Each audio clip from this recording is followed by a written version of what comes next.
현미경 바이블 강의 시간, 오늘은 100번째 요한복음 8장 10절 정죄와 용서라는 제목을 가지고 말씀의 은혜를 함께 나누고자 합니다. 요한복음 8장은 간음한 여인을 용서해 준 사건을 기록해 주고 있습니다.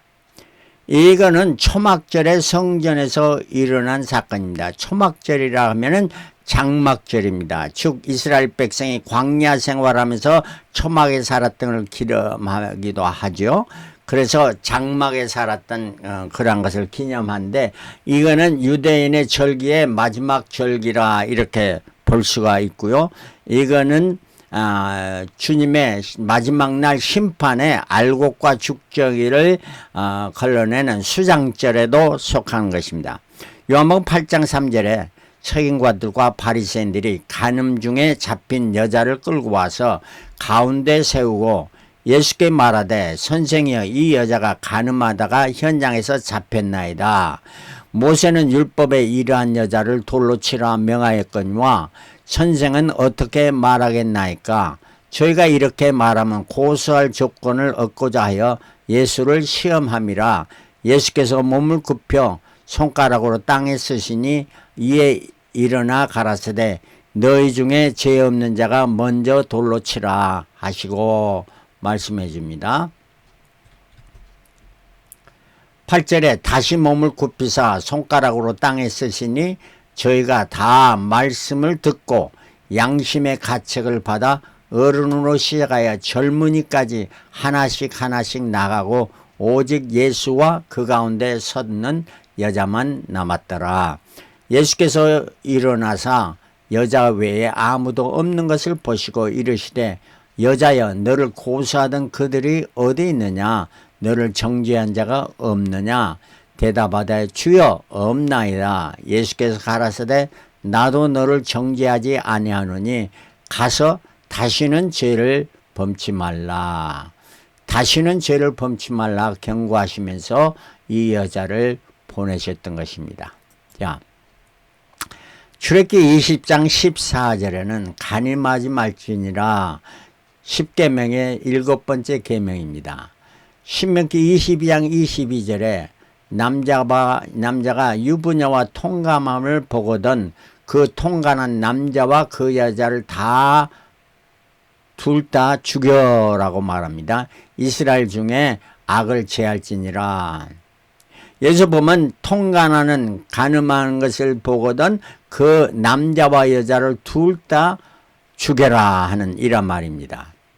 23절에는 처녀가 여자와 남자와 약혼한 후에 어떤 남자가 그를 성읍 중에 만나 통간하면, 성읍 안에서, 성 안에서 통간하면 너희는 그들을 둘 다 성읍 문으로 끌고 내어 성 밖으로 끌고 내어 그들을 돌로 쳐 죽일 것이라 이렇게 말씀합니다.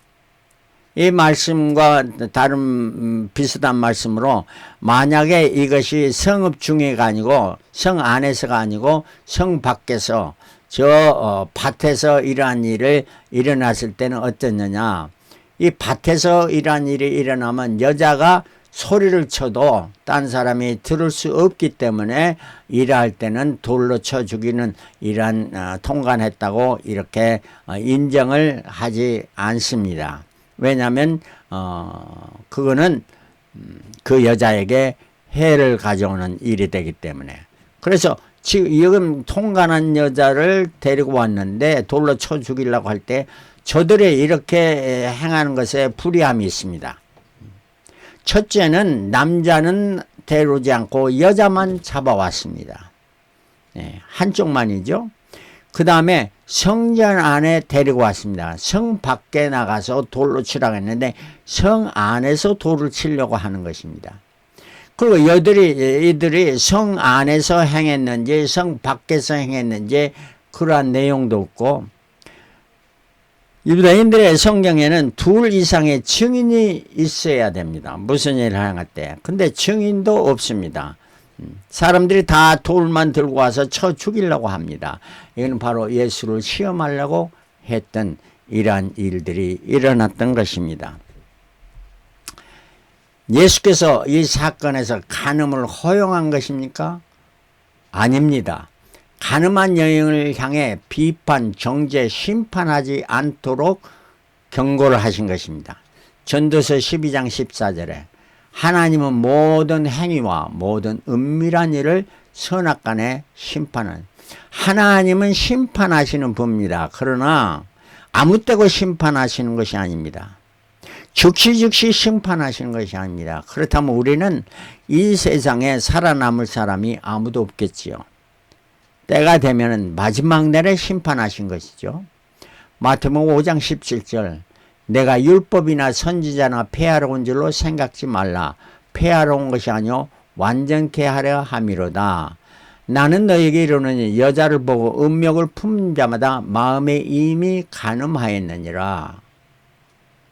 실제로 간음을 한 게 아니고 마음속으로만 여자를 보고 그 음욕을 품은 자, 이러한 사람은 이미 간음했다고 주님의 말씀은 엄하게 이 간음의 사건을 말씀해 주고 있습니다.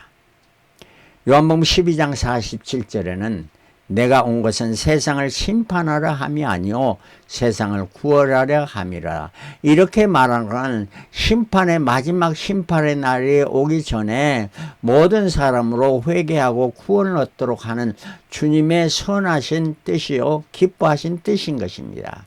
그러므로 우리가 남을 정죄하거나 비판하고 심판하지 않아야 됩니다. 비판을 받지 않으려면 비판하지 말라. 너의 비판하는 그것으로 너가 비판을 받을 것이라 주님 말씀해 주고 있습니다. 그리고 너희가 정죄하지 말라. 그러면 너희가 정죄를 받을 것이요. 그러면 용서하라. 그리하면 너희가 용서받을 것이라. 용서해 주어야, 남을 용서해 줘야 우리가 용서를 받는다 하는 말씀입니다. 주님의 엄한 말씀입니다. 요한복음 12장 47절 사람이 내 말을 듣고 지키지 아니할지라도 내가 저를 심판하지 아니하리라. 내가 온 것은 세상을 심판하려 하며 세상을 구원하려 함이로다. 초림의 주님은 세상을 구원하러 이 땅에 오셨고 마지막 날 십자가에 달리심으로 말미암아 그 보혈의 피로 믿는 자의 모든 죄를 사해 주시고 구원을 이루신 것입니다. 그러므로 십자가사는 내가 다 이루었다 주님 말씀하십니다. 그러나 재림의 주님으로 오실 때는 이때는 일제미력에 숨김이 없이 봐주는 것이 심판의 날이 일어나게 될 것입니다. 비판과 정죄의 심판은 사람을 변화시키지 못합니다. 그러나 긍휼과 자비와 용서는 속 사람의 변화를 가지고 그로 하여금 새 삶을 인도하게 되는 것입니다. 자, 용서해 주라고요? 당신은 안 당해봐서 몰라. 나 같은 그러한 큰 피해를 받으면 어떻게 용서해 줄 수가 있어? 이렇게 말하죠. 자기가 큰 상처를 받았다는 피해의식에서 말하는 겁니다. 좁은 생각과 좁은 마음에서 말하는 것이고 이거는 이기적이고 주관적인 생각입니다. 교만, 미움, 시기, 질투, 악함, 보복 이런 거는 다 용서해 주지 못하고 정죄하는 것에서 일어난 겁니다. 그러면 용서해 주면은 누가 더 유익한가? 그 용서 받은 자가 유익한가? 아니면 내 자신이 유익한가? 용서라는 것은 내 마음의 상태에서 상한 상대에 대해서 악한 감정을 다 제거해 주고 그걸 get over 하는 것입니다. 그러므로 유익을 받는 것은, 더 유익을 받는 것은 내 자신이라 하는 것을 우리가 분명히 알고 어떠한 상황을 엉얼진 것이 있으면 그걸 다 해소하고 그 사람을 너그럽게 용서해 줘야 할 것입니다. 자, 내가 큰 상처를 받았는데 어떻게 용서해 줄 수가 있을까? How can I forgive when it hurts so much? 나를 정말로 상처를 주는 이런 걸 용서해 줄 수가 있겠느냐 하는 이러한 고민에 빠져 있는 사람의 모습입니다. 그리고 왜 용서해 주어야 하는가? 우리는 다 용서받은 자리입니다. 용서는 사랑의 알파와 오메가, 처음과 끝입니다. 용서해 주면 자신과 상대와 모든 자에게 유익을 가져옵니다. 용서해 주지 않으면 결국 자신의 죽음을 초래하게 됩니다. 용서해 주면 결국 화목해 하는 자로 천국을 소유케 되는 자가 됩니다. 자, 그러므로 우리가 어떠한 일에도 다 용서를.